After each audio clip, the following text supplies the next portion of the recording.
తీపి పొంగలి తయారు చేసుకోబోతున్నాం. మరి దీని తయారీకి కావలసిన పదార్థాలు ఏంటో ఇప్పుడు చూసేయండి.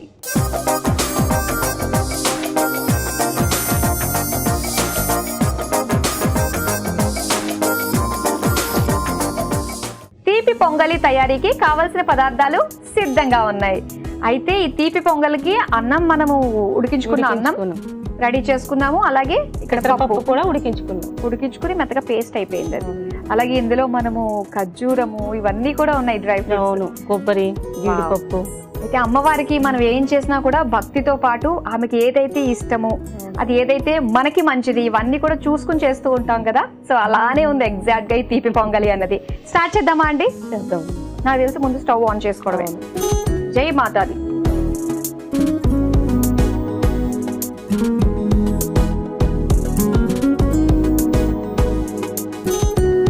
కొంచెం నెయ్యి వేసుకుందండి.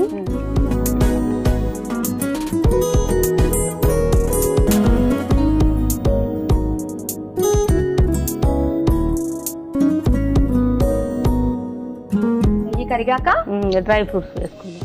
జీడిపప్పు వేద్దాం. ఓకే, అన్ని వేయించేసుకోవాలి.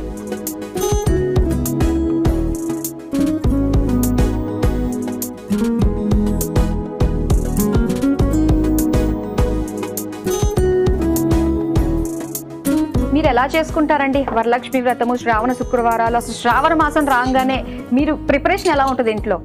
ఇంట్లో అంతా పూజ సామాన్లు, పూజలు, ఫ్రెండ్స్ పిలవడాలు, వాయనం ఇవ్వడం అలా జరుగుతుంటుంది. అన్నిటికంటే వాయిన ఇవ్వడం చాలా తృప్తిగా అనిపిస్తూ ఉంటుంది కదా.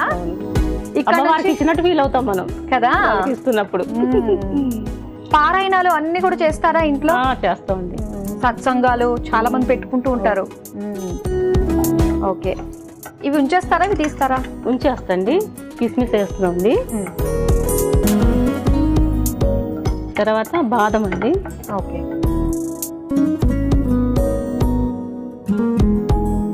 తర్వాత కొబ్బరి,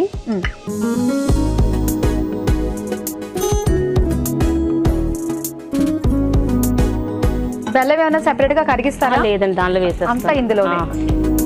ఓకే, ఈజీగా చేసుకోవచ్చు ఇలా అయితే. ఇంకా సపరేట్ అంటే టైం పడుతుంది కదా. అవును, ఇది త్వరగా అయిపోయింది చెప్తున్నాను. తర్వాత ఏం వేస్తారు?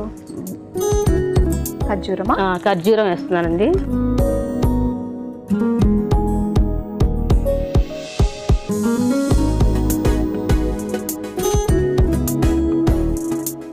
ఓకే, తర్వాత మిల్క్ వేస్తున్నానండి.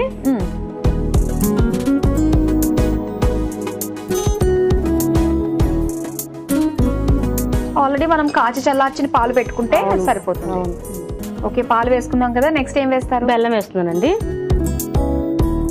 చాలా మంది విరిగిపోద్దు అనుకుంటారు, ఏం విరగదండి. విరగదా? విరగదండి. అంటే బెల్లంలో కొంచెం పులుపు ఉంటుంది అంటారు కదా.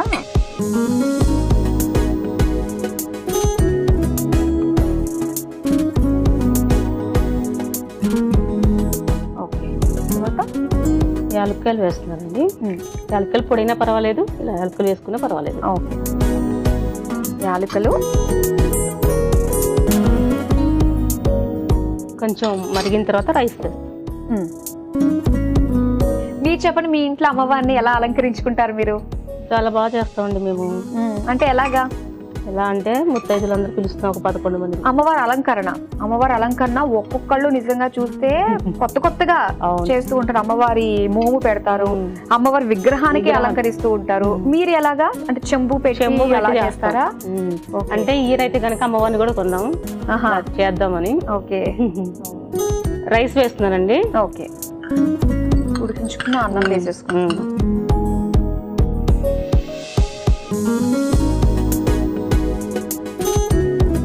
పెసరపప్పు వేసేద్దాం. ఇంకా ఓకే, నెక్స్ట్ పెసరపప్పు అండి.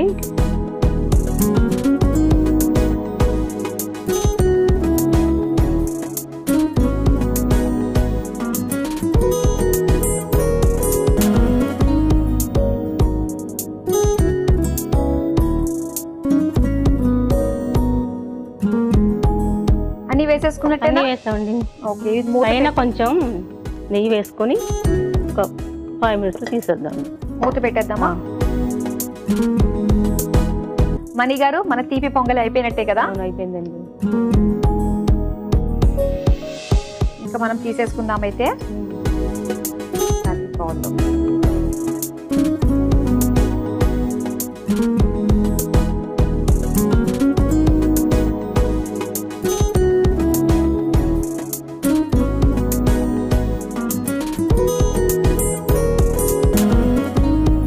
చూసారు కదా, అమ్మవారికి నైవేద్యంగా పెట్టే తీపి పొంగలి రెడీ అయిపోయింది. మరి దీని తయారీకి కావాల్సిన పదార్థాలు తయారు చేసే విధానం మరోసారి చూసేయండి. తీపి పొంగలి తయారు చేసుకోవడానికి కావలసిన పదార్థాలు: నెయ్యి 3 టేబుల్ స్పూన్లు, జీడిపప్పు కొద్దిగా, కిస్మిస్ కొద్దిగా, బాదం కొద్దిగా, పచ్చి కొబ్బరి ముక్కలు 2 టేబుల్ స్పూన్లు, ఖర్జూరాలు 1 కప్పు, పాలు 1 కప్పు, బెల్లం 1 కప్పు, యాలకులు 3, అన్నం 1 కప్పు, ఉడికించిన పెసరపప్పు 1 కప్పు. తీపి పొంగలి తయారు చేసుకునే విధానం: ముందుగా స్టవ్ ఆన్ చేసి పాన్ లో నెయ్యి వేసి కరిగాక అందులో జీడిపప్పు, కిస్మిస్, బాదం, పచ్చి కొబ్బరి ముక్కలు వేసి వేగాక అందులో ఖర్జూరాలు, పాలు, బెల్లం, యాలకులు, ఉడికించిన అన్నం, ఉడికించిన పెసరపప్పు, నెయ్యి వేసి కలిపి మూత పెట్టి కొద్దిసేపు ఉడికించుకుని సర్వింగ్ బౌల్ లోకి తీసుకుని సర్వ్ చేసుకుంటే తీపి పొంగలి రెడీ.